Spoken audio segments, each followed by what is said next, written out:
नमस्कार। आज हम चर्चा करेंगे विष्णु सूक्त की।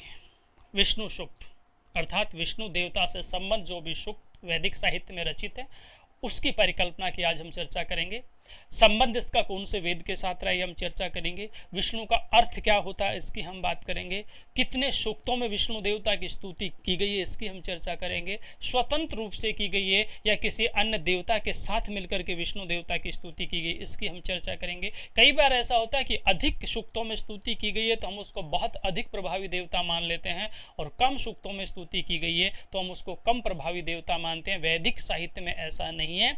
कुछ ऐसे देवता हैं जिनकी बहुत कम सूक्तों में आराधना हुई है, लेकिन उनका जो स्वरूप है, उनकी जो व्यापकता है, उनका जो प्रभाव है बहुत अधिक दिखाया गया। जैसे हम विष्णु सूक्त की बात करते हैं, यदि हम देखेंगे वैदिक सूक्तों में चर्चा करेंगे तो हमें 5 या 6 सूक्त कहीं कहीं देखने को मिलते हैं यहाँ पर। ठीक है, मूल रूप से तो 5 या 6 ही सूक्त मिलते हैं यहाँ पर हमें कहीं न कहीं देखने को। कहीं एक आध सूक्त में ऊपर नीचे का विधान है, लेकिन मूल रूप से आपको 5 या 6 ही सूक्त देखने को मिलते हैं। तो ये हम नहीं कह सकते कि इंद्र की अकेले 250 सूक्तों में स्तुति की है तो सबसे प्रभावी देवता था। अग्नि की 200 सूक्तों में स्तुति की है तो मतलब 2 नंबर पे स्थान हो गया, और विष्णु की तो 5 या 6 सूक्तों में स्तुति की है। विष्णु इतने प्रभावशाली, ऐसा नहीं है। पूरे संसार को अपने अपने कर्मों के आधार पर यह बांटने का प्रयास किया है। जिसके पास में जिस तरह का कार्य था उस आधार पर उसकी परिकल्पना ऋषियों के द्वारा की गई है। ऋषि मंत्र मतलब दृष्टा थे, उसी का विधान यहाँ पर किया गया है। अपने आधार पर उन्होंने परिकल्पना की, क्योंकि हर सूक्त के साथ हर ऋषि का संबंध है। अब ऋषि का संबंध इसलिए कि उस ऋषि ने उस परिकल्पना को देखकर अपने ढंग से क्या दृष्टिकोण दिया, उसी की चर्चा यहाँ पर की गई है। तो आइए देखते हैं, इसकी मूल रूप से चर्चा करते हैं। सबसे पहले हम बात करते हैं छंद की। तो छंद यहाँ पर त्रिष्टुप हो गया, ऋषि दीर्घतमा, क्रम जो हो गया 154, मतलब पहले मंडल का 154वां सूक्त। ध्यान रखेंगे त्रिष्टुप इसका छंद हो गया, क्योंकि बहुत से जो ऐसे देवता है जिनमें कहीं न कहीं आपको त्रिष्टुप छंद मिलता है, कहीं आपको अनुष्टुप छंद मिलता है, कहीं आपको दूसरा छंद मिलता है। तो विभिन्न प्रकार का कौन से छंद का वर्णन कहाँ किया गया ये आपको विशेष रूप से ध्यान रखना है। ठीक है, यहाँ पर 154 की चर्चा हो रहा है। देवता विष्णु है, द्विस्थानीय। अब देवता विष्णु का स्थान जो है, क्योंकि विष्णु को हमने यहाँ धरती पर तो नहीं देखा। अग्नि की हम परिकल्पना करते हैं तो धरती पर प्रत्यक्ष रूप से दिखाई देने वाले देवता के रूप में अग्नि की हमने परिकल्पना की, लेकिन विष्णु को तो हमने परिकल्पना देखी नहीं यहाँ पर। अब विष्णु अंतरिक्ष में रहते हैं या विष्णु ध्युलोक में रहते हैं ये तो हमें पता नहीं। यहाँ पर वैदिक सूक्तों की चर्चा करते हैं तो विष्णु को हम द्विस्थानीय देवता के रूप में स्वीकार करते हैं। मूल स्तुति 5 सूक्तों में हमें, मैंने पहले भी चर्चा की, 5 सूक्तों में हमें मूल स्तुति देखने को मिलती है। कहीं कहीं पाठ भेद के कारण हमें 6 और 7 सूक्त भी दिखाई दे जाते हैं। तो सवाल आपके पास दुविधा भरा नहीं आएगा, या तो यही आएगा कि विष्णु की स्तुति कितने सूक्तों में की गई है, 5 आपको दिखाई देंगे, 6 और 7 का विकल्प नहीं होगा। यदि 5 नहीं होगा तो 6 और 7 का विकल्प आपके साथ होगा। ठीक है, और यदि दोनों ही है तो 5 भी हैं, 6 भी हैं और 7 भी हैं, तो फिर तो सभी विकल्प आपको दिखाई देंगे यहाँ पर। तो इस ढंग से आपको देख लेना है। त्रिष्टुप छंद में विष्णु का उल्लेख हुआ है। दीर्घतमा ऋषि जो है वो विष्णु छंद के साथ, विष्णु सूक्त के साथ संबंध है। 154 इसका क्रम है। द्विस्थानीय देवता के हम इनको स्वीकार करते हैं। 5 सूक्तों में इसकी स्तुति मिलती है विष्णु देवता की, कहीं कहीं 6 और 7 सूक्तों में भी विष्णु देवता की स्तुति मिलती है। सवाल पैदा होता है कि विष्णु का संबंध जो है वो 5 और 6 सूक्तों में ही यदि मिलता है हमें, तो क्या प्रभाव की दृष्टि से विष्णु का स्थान बहुत कम है? हम कहेंगे ऐसा नहीं है। प्रभाव की दृष्टि से विष्णु का स्थान उतना ही महत्वपूर्ण है जितना अन्य देवताओं का। हमने कहा कि क्रम के आधार पर बांट दिया गया था, लेकिन क्रमों के आधार पर हमने चर्चा की, उसके साथ साथ किसका कौन सा कार्य संपादित करना था उसका भी यहाँ पर उल्लेख किया गया है। विष्णु के पास में जो कार्य था उसके आधार पर उनका उल्लेख किया गया है। अग्नि के पास जो कार्य था उसके आधार पर उसका उल्लेख किया गया है, लेकिन कम और ज्यादा सूक्तों के साथ प्रभाव का कोई संबंध नहीं है। निष्कर्ष यह है। ठीक है, अब हम चर्चा कर रहे हैं। विष्णु वीर्याणि प्रवोचम पार्थिवान विमे रजान से यो अस्त भाद उत्तरम सदस्व विचक्रमाणम श्रद्धोरुणाय। यहाँ पर ये देखना है, यहाँ पर विष्णु का शाब्दिक अर्थ जो है वो व्यापनशील है। विष्णु का जो शाब्दिक अर्थ है वो व्यापनशील है, अर्थात ये व्याप्त रहने वाला है। व्यापनशील ये थोड़ा मिसप्रिंट है, इसके आप गौर नहीं करेंगे। यानी विष्णु का सीधा संबंध जो व्याप्त रहने वाला, जो हर जगह व्याप्त है, जो कण कण में विद्यमान है, जो सृष्टि के हर पल में हर जगह विद्यमान रहता है, वो विष्णु है। अब आप सोचिए कि जो सारे संसार में व्याप्त है, जो सृष्टि के कण कण में व्याप्त है, जो पल पल हर जगह व्याप्त रहता है, एक स्थान को नहीं छोड़ता अपने स्थान पर, उसका प्रभाव कम कैसे हो सकता है? यदि स्तुति कम सूक्तों में की गई है तो उसका प्रभाव कम कैसे हो सकता है? है, कम हो ही नहीं सकता। जो सारे ब्रह्मांड को 3 पदों में अर्थात 3 चरणों में नाप दे, उसका प्रभाव कम कैसे हो सकता है? कम नहीं है। न सिर्फ प्रभाव की दृष्टि है, बल्कि ये तो कर्मों के आधार पर, उनके पास कितने क्रियाकलाप थे, कौन से कार्य थे, व्यक्ति कितने कार्य करते थे उनके साथ में, उस आधार पर सूक्तों की परिकल्पना ऋषियों के द्वारा की गई, क्योंकि ऋषियों ने अपने ढंग से जो सोचा उसकी परिकल्पना वो कर सकते हैं। यहाँ पर वो देवता के वास्तविक स्वरूप का बखान नहीं कर सकते ऋषि।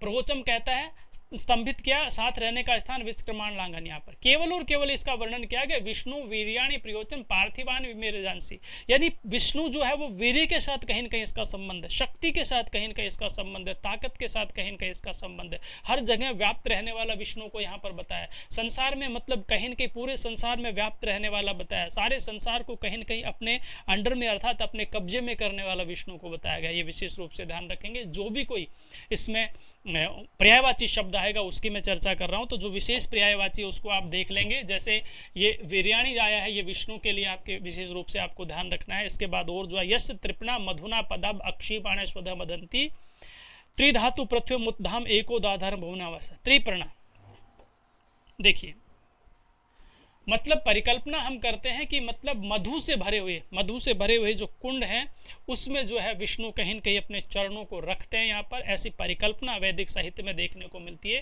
थोड़ा वही संकेत दिया गया, पूर्णा भरे हुए मधुना अमृत अक्षीर्माणा क्षीण न होते, त्रिधातु पृथ्वी जल तेज आदि धातुओं से उत और दाधार धारण करने वाला।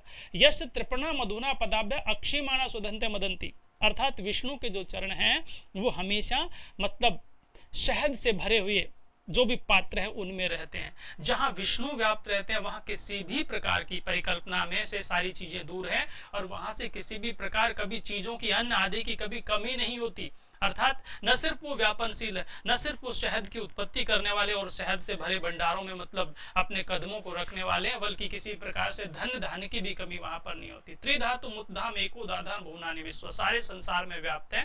और त्रिधातु का वर्णन किया गया कि पृथ्वी जल और तेज, त्रिधातु, ठीक है, पृथ्वी अग्नि जल आकाश वायु, जैसे हम पंचतंत्र की बात करते हैं ऐसे 3 धातुओं का वर्णन किया गया। यहाँ पर त्रिधातुओं से युक्त उत और दाधार धारण करना, अर्थात वो सारी चीजों को धारण करने वाले के रूप में, मतलब पूरे ब्रह्मांड को यदि धारण करने वाले देवता के रूप में हमने स्वीकार किया तो पूरे ब्रह्मांड को धारण करने वाले देवता के रूप में हम विष्णु को स्वीकार करते हैं यहाँ पर, ठीक है।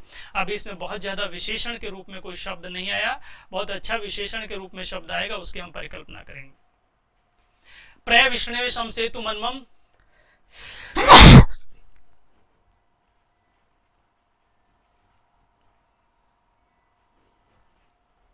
देखिए, प्रय विष्णु शस्मेतु मनमम गिरियक्षतम उरुगायम प्रश्ने ये इदम दीर्घम प्रियत सदस्व एक विमे त्रिभिर पदे भी। यहाँ पर अब देखिए, एक तो गिरिक्षतम आया है, ये आपको ध्यान रखना है। उरुगाय ये शब्द आपको आया है, ठीक है। बाकी तो मीनिंग है, मीनिंग आप देखते रहिएगा, कोई दिक्कत नहीं। यहाँ पर अर्थ में देखता हूं, सुषम बल शम सेतु हेतु प्राप्त हुए, मन मनले वृष्ण कामनाओं की पूर्ति करने वाला, ये शब्द है ना, वृष्ण कामनाओं की पूर्ति करने वाला। प्रियतत ये लिखा हुआ यहाँ पर, नियमों में बंधा हुआ, विमे नाप लिया। यहाँ पर बात ये नहीं, इदम दीर्घम प्रियत सदस्य एको विमे त्रिभिर पदे भी, ठीक है। तो ये मूल रूप से ये चीजों को अपने को ध्यान रखना है। मैं फिर एक बार रिपीट कर देता हूँ, क्योंकि मैंने बार बार बोल रहा हूँ, मेरा मकसद यहाँ पर अनुवाद करना नहीं है, मेरा मकसद यहाँ पर मूल रूप से है क्या बताना, विशेषणों को बताना। मैं विशेषणों को बताने के लिए आज के सेशन में चर्चा कर रहा हूं, अनुवाद नहीं कर रहा हूं। अनुवाद हम अलग से क्लास में करेंगे, एक एक शब्द को हम पुस्तक के साथ पढ़ेंगे, जैसे भी हम पुस्तक से पढ़ते रहे, जिस भी माध्यम से हम आपके साथ जुड़ते हैं उसमें हम चर्चा करेंगे। यहाँ केवल और केवल मैं विशेषण की बात कर रहा हूँ। मैं कर रहा हूँ कि गिरिक्षतम यदि प्रयोग किया गया तो किसके लिए आया है, विष्णु के लिए आया है। गिरिक्षतम जो है पर्यायवाची किसके लिए आया है, विष्णु के लिए आया है। दूसरी बात, हम उरुगाय की यदि हम बात करें तो उरुगाय किसके लिए आया है, विष्णु के लिए आया है। तीसरी यदि हम चर्चा करें त्रिभिर पदे भी, अर्थात 3 चरणों में पृथ्वी को नापने वाले कौन थे, तो भी विष्णु ही थे। कारण क्या है, अलग अलग हमने बताया कि हम इसकी चर्चा करेंगे। कई बार सवाल पूछा गया उरुगाय किसके लिए, हमने कहा विष्णु के लिए शब्द है, लेकिन नेट आदि में पूछा गया कि उरुगाय का ऋग्वेद में कितनी बार उल्लेख हुआ है। उरुगाय विशेषण का विष्णु के लिए आ गया है तो सामान्य सी प्रक्रिया, लेकिन उरुगाय का विष्णु के लिए आया है, इसके साथ ये चर्चा की कि कितनी बार इसका उल्लेख हुआ है, तो हम बोलेंगे 21 बार जो है ऋग्वेद में इसका उल्लेख हुआ, 21 बार, 21। 21 बार ऋग्वेद में उरुगाय शब्द का प्रयोग हुआ। पर्यायवाची विष्णु का हो गया एक अलग बात है, लेकिन 21 बार इसकी चर्चा गई, इसका उल्लेख हम यहाँ पर करेंगे, तो ये भी बात आपको विशेष रूप से ध्यान रखनी है, ठीक है।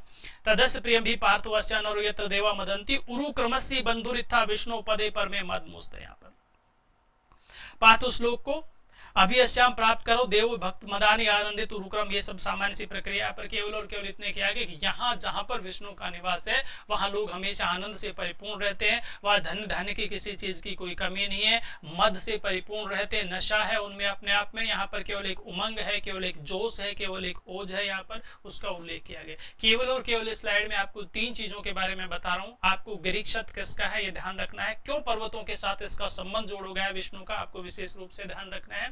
उरुगाय क्यों कहा गया है, आपको विशेष रूप से ध्यान रखना है, किसके लिए आया है, विष्णु के लिए आया, कितनी बार आया है ऋग्वेद में, 21 बार इसका प्रयोग हुआ है, इसकी हम चर्चा कर चुके हैं। और 3 चरणों को नापने वाली तो ये भारतीय परंपरा में आसानी से बच्चा बता देगा कि विष्णु के साथ इसका संबंध है, इसकी हम चर्चा ऑलरेडी कर चुके हैं यहाँ पर, ठीक है। आगे देखिए यहाँ पर तावा वास्तु नुमस्मि गमध्वम यत्र गाओ भूरि श्रृंगायसम अत्र तद उरुगायस वृष परम पदम भाति पूजे। यहाँ पर मतलब जहां की गाय, गोलोक हम बार बार कहते हैं, विष्णु लोक को हमने कई बार गोलोक की बात की है, ठीक है। लौकिक साहित्य में भी हम देखते हैं, लौकिक समाज में देखे गोलोक धाम को चले गए, गोलोकवासी हो गए, विष्णु लोक को चले गए, स्वर्ग लोक को चले गए यहाँ पर, ठीक है। तो यहाँ पर भूरि श्रृंगा, वहां पर जो गाय, देखिए इसमें देख वर्णन किया गया है, वह तूनी निवास योग स्थान तुष्मसी कामना गमध्य जाने के लिए गाव गाय किरणें ये हुए, भूरि श्रृंगा ऊंचे सिंगों वाली, ठीक है। वर्णन किया गया है कि जहां पर विष्णु है वहां पर बड़े बड़े गाय मतलब सींगों वाली जो गायों का निवास स्थान है। केवल और केवल ये सारा विशेषण आपको ध्यान रखना है, केवल आपको ध्यान रखना है कि भूरि श्रृंग शब्द जो किसके लिए आया है, विष्णु के लिए आया है यहाँ पर, ठीक है। किस लोक के लिए आया है, विष्णु लोक के लिए आया है, ठीक है। विष्णु लोक का अपर नाम क्या है, गोलोक है।